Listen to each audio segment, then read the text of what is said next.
transportation is going to continue to be a problem. You're going to face higher congestion, even if you spend a lot of money. There's no way of building out of it, but there are ways that we can be smarter about it. I mean, you know, if we are doing the planning right today, planning for accessible suburbs that actually allow people to, you know, walk to the store, be close to public transit, and that doesn't have to always be rail. It'd be nice, but we have to be realistic about it. You can do this. There are lots of examples all over the world where people live in livable communities in the suburbs, and you can't just keep building. You keep extending the problem. It becomes one big mess. It's too expensive to solve, and you are. The reality is, as Torontonians, you're going to probably not be living in a house unless you have a high income. You're going to be living in a condo. That's why we're the largest condo market in North America. And I'm sorry, you may have to live in Saskatoon or Yellowknife if you want to live in a house.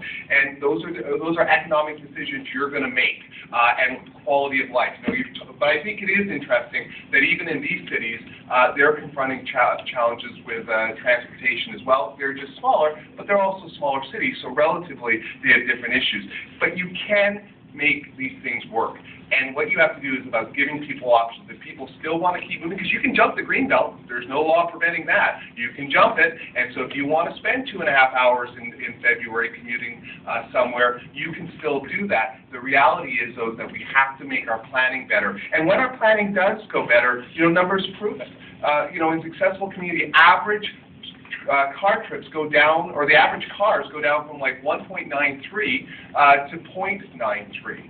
And, you know, the vehicle, these are actually U.S. stats, so it matches well, but, you know, the average vehicle travels miles travels goes from 21.8 miles down to 9.8 miles.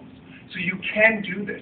And economically, it makes sense. For every dollar that we spend, or every $1 million that we spend on automobile costs, we only get about half of that back. We only create about, you know, for every 13 full-time FTE equivalents. Whereas in transit, every $1 million you invest creates 31 FTE equivalents. Think about it. Every dollar you buy of petrol here, you're making the people out in Calgary very happy.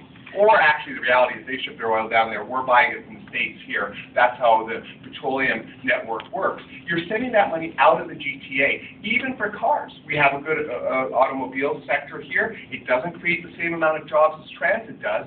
And the reality is 50% of our cars or more are now imports, so that dollars are all going offshore.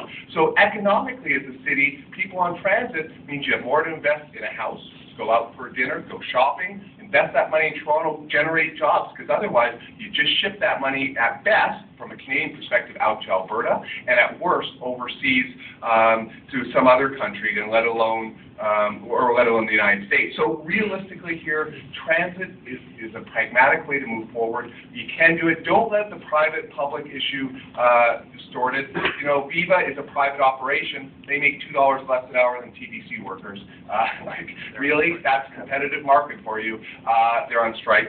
So, you know, but, and you know, we could sit here and debate public-private for 3 hours and throw up ones that have worked and ones that don't work, because they're about mixed. And so sometimes you can make it. A public-private partnership can work.